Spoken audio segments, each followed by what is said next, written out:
Bismillahirrahmanirrahim. Perkenalkan, saya Aldi Surmansyah Putra, NPM 1716 000306. Saya akan menjawab tugas dari UTS Bapak Indra Utama Tanjung, mata kuliah Hukum dan Politik Indonesia, mengenai sistem desentralisasi hubungan pusat dengan daerah, politik hukum pembentukan peraturan daerah. Pembentukan perda harus benar-benar sesuai dengan semangat otonomi daerah.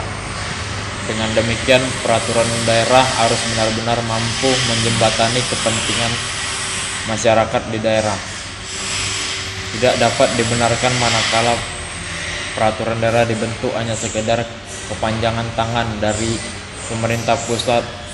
Peraturan daerah benar-benar merupakan produk hukum yang mampu mendukung pemerintahan di daerah.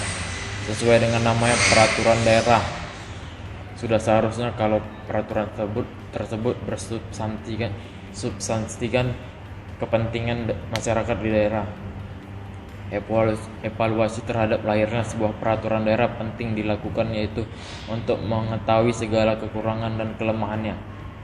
Peraturan daerah disinyalisir bermasalah serta menghambat masuknya investasi ke daerah dapat diketahui lebih awal, karena dampak negatif dari peraturan daerah bermasalah dapat diimplikasi pada menurunnya minat investor yang hendak menanamkan modalnya ke daerah-daerah, baik secara langsung atau tidak langsung, sehingga lahirnya sebuah peraturan daerah harus betul-betul dapat mendukung pelaksanaan otonomi daerah.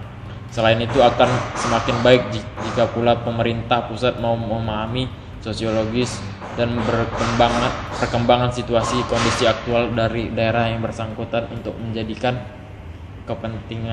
pertimbangan utama sebelum membatalkan sebuah peraturan daerah. Pembatalan beberapa peraturan daerah yang dilakukan oleh pemerintah memang terkesan merepotkan daerah. Peraturan daerah yang dirancang sekian bulan lamanya dengan segenap pikiran, tenaga, dan biaya yang dikeluarkan ternyata harus dibatalkan karena dianggap penyimpangan. Hal seperti ini mengandung sebuah makna yang sangat dalam. Secara implisit menunjukkan pemerintah daerah tidak dapat berbuat sesukanya tentang urusan daerah walau telah diberi kewenangan dalam bentuk otonomi. Daerah masih memiliki hubungan yang secara hierarkis berada di bawah pemerintahan pusat. Menurut Hans Kelsen yang dikutip dari Jenim Hamidi, desentralisasi murni terjadi jika tidak adanya norma-norma yang berlaku di seluruh wilayah, atau tidak adanya norma-norma positif yang berlaku untuk seluruh wilayah. Namun terdapat norm yang dicita-citakan berlaku untuk seluruh wilayah. Mengkaji apa yang dikatakan Hans Kelsen tersebut mengandung suatu persen bahwa desentralisasi maupun desentralisasi sekaligus daerah tetap memiliki ikatan terstruktur dengan pemerintah pusat. Dengan demikian, pemerintah harus tetap mempertimbangkan ketentuan di perundang-undangan yang diberlakukan oleh pemerintah pusat. Kesadaran seperti lahirnya produk peraturan daerah yang bersinergi dengan harapan pemerintah pusat melalui aturan yang dituangkan dalam beberapa peraturan perundang-undangan. Dari uraian di atas, dalam membahas pembentukan peraturan daerah ditemukan bahwa konsep untuk mendukung pelaksanaan otonomi daerah dalam perancangan peraturan daerah harus memperhatikan hal-hal sebagai berikut.